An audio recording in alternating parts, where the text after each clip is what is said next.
শীতের শেষে বরফে ঢাকা সিকিম, ছবিটা ঠিক কী ধরা পড়ছে জানার চেষ্টা করবো। এই মুহূর্তে রয়েছে আমাদের সঙ্গে আমাদের প্রতিনিধি শুভশ্রী। শুভশ্রী, শীতের একেবারে শেষে বরফে ঢাকলো সিকিম, পর্যটকদের মধ্যে খুব স্বাভাবিকভাবেই খুশির আবহাওয়া আসবে, কিন্তু এই মুহূর্তে ছবিটা ঠিক কী ধরা পড়ছে?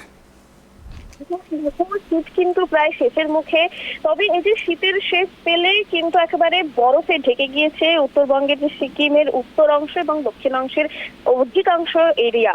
সেখানে কিন্তু কার্যত আজকে সকাল থেকে যে ছবি উঠে আসছে যে পুরো এলাকাগুলোতে কিন্তু বরফের চাদরে কার্যত মুড়ে গিয়েছে। স্বাভাবিকভাবে এখন সেখানে পর্যটকদের উচ্ছ্বাস রয়েছে, কিন্তু যাতে পর্যটকেরা ঠিকভাবে যেসব দর্শনীয় জায়গাগুলো রয়েছে সেই জায়গার এত সৌন্দর্যতা অনুভব করতে পারে, তার জন্য কিন্তু যুদ্ধকালীন তৎপরতায় ইতিমধ্যেই সেখানে কাজ চলছে বর্ডার রোড অর্গানাইজেশনের। সেখানে যে বরফের চাদর সেগুলোকে একটু সরিয়ে দেওয়ার চেষ্টা করা হচ্ছে, সরানো হচ্ছে, যাতে পর্যটকদের যাতায়াতে সুবিধা হয়। আজকে সকাল থেকেই কিন্তু এই একই ছবি, যে পুরো এলাকা কিন্তু কার্যত গাছ থেকে শুরু করে পুরো রাস্তা যেসব জায়গা রয়েছে পুরো একেবারে সাদা চাদরে কার্যত মুড়ে রয়েছে। পর্যটকরা এখন যারা রয়েছে তাদের মধ্যে স্বাভাবিক উচ্ছ্বাস, আনন্দ, তাদের কাছে এটা একটা বাড়তি পাওনা, যেহেতু শীত কিন্তু একেবারে শেষ, আর কদিন পরেই কিন্তু গরম পড়বে। সেইখানে দাঁড়িয়ে এই যে শেষ মুহূর্তে এত সুন্দর একটা উপহার পর্যটকেরা পাচ্ছে, সেটা কিন্তু একেবারে আনন্দের, সেটা কিন্তু বলার অপেক্ষা রাখে না। অঞ্জন, একেবারে খুব স্বাভাবিকভাবে পর্যটক থাকলে, এত সুন্দর আবহাওয়া থাকলে সেখানকার আয়ের ব্যবস্থাও অনেকটা বেড়ে যায়, সেদিক থেকে ঠিক কী নজর পড়ছে?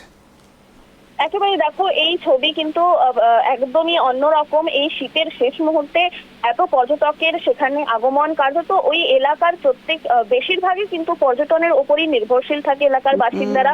সেখানকার গেস্ট হাউস থেকে শুরু করে রিসোর্ট বলো কিংবা হোটেল, রেস্টুরেন্ট, প্রত্যেকেই কিন্তু বেশ খুশি, ব্যবসায়ীরাও বেশ খুশি যে পর্যটকেরা আসছে। এই সময় বরফে ঢেকে গিয়েছে, যে ছবিটা সচরাচর বোধহয় দেখা যায় না, যে শেষ মুহূর্তে, শীতের শেষ মুহূর্তে এইরকম বরফে ঢাকা এলাকা।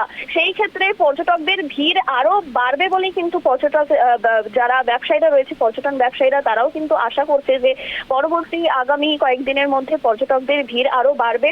কারণ এই যে এত বরফে ঢেকে গিয়েছে, সেই রাস্তাগুলোকে সরানো হচ্ছে প্রশাসনের তরফে, যাতে পর্যটকদের আগমনের সুবিধা হয়। কাল যে পর্যটকদের ভিড় যে আরো বাড়বে, সেক্ষেত্রে পর্যটন যারা ব্যবসায়ীরা রয়েছে তাদের যে ব্যবসা আরো বাড়বে, তাদের অর্থ উপার্জন হবে, সে থেকে খুশি যেরকম পর্যটন ব্যবসায়ীরা। আর এত সুন্দর একটা আবহাওয়া পেয়ে কিন্তু বাড়তি পাওনা তারা পেয়ে গিয়েছে পর্যটকেরাও। সব মিলে কিন্তু সেখানে এখন খুশির আমেজ। অঞ্জন, অনেক ধন্যবাদ শুভশ্রীর সঙ্গে থাকার জন্য।